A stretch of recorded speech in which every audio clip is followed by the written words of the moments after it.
Today's Bible bit comes from my friend and pastor, Darryl Delhoussaye. He has his hat in many things, so I just don't want to limit him to Redeemer Bible Church, as he's part of Agape Project and president and chancellor of Phoenix Seminary and 25-year pastor of Scottsdale Bible, and so many more accolades could be put on him. But what I like about Pastor Darryl is he's down to earth. He brings the Bible to life as if you're walking the roads with Jesus. He talks about the young Apostle John. Now, imagine you have some enemies, and we do today. Many are political, and you want to call the fire of God down from heaven on these people, sons of thunder. But what happens when you eliminate your mission field? You won't have many people to preach to. Not to say that many of these people will come around, but even if one comes around, all the angels in heaven are rejoicing. So that may be your ministry. Old Noah, he preached 120 years. He had no converts. That's a hard way to go. Jonah, he lucked out. He didn't want to preach, and the whole city came around.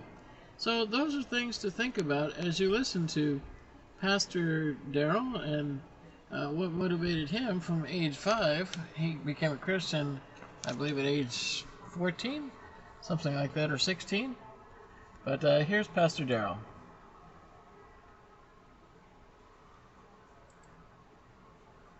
I received my first Bible at the age of 5. And it was a picture Bible. I remember growing up just loving the stories, reading the scripture, learning them, and kind of contending for the faith, a little bit like Jude put it, with somewhat of a prophetic chip on my shoulder. I mean, let's debate was my motto. Let's see who's right. And later when I went on to seminary, I did my thesis on the Apostle John, the son of thunder, because I wanted to be a son of a thunder. But he became the apostle of love. Jerome tells us that when John became old and couldn't walk, they would carry him from church to speak, but all he would say is, "My little children, love one another," and he would repeat it 3 times. When asked why he would say no more, because he responded with, "Well, this is the Lord's command, and if this is done, it is all sufficient." What happened to the son of thunder? I mean, was he being simplistic, or did he really discover the profound simple?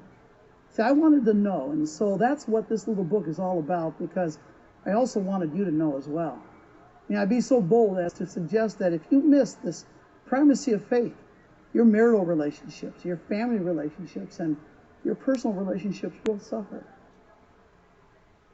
So in most cases, does a book or a series change a life? Probably not, but you know what? Every little bit helps. And in this primacy of faith, where he did write a little book and did have a video, it explains and emulates what Pastor Darryl's all about. He says when you bump into somebody, it's what comes out. It's really what's in you. So do you have the love of Christ in you? Or do you take out the sword of the Spirit and want to, like Peter, lop off an ear, but really lop off a head in anger? And that's what we need to check. See, because everything else inside us affects all those that we're around.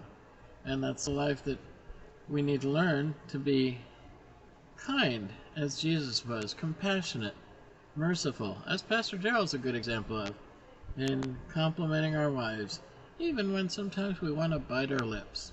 So that's today's Bible bit. Hope you enjoyed it. Leave a comment, tell me what you think, and join the conversation.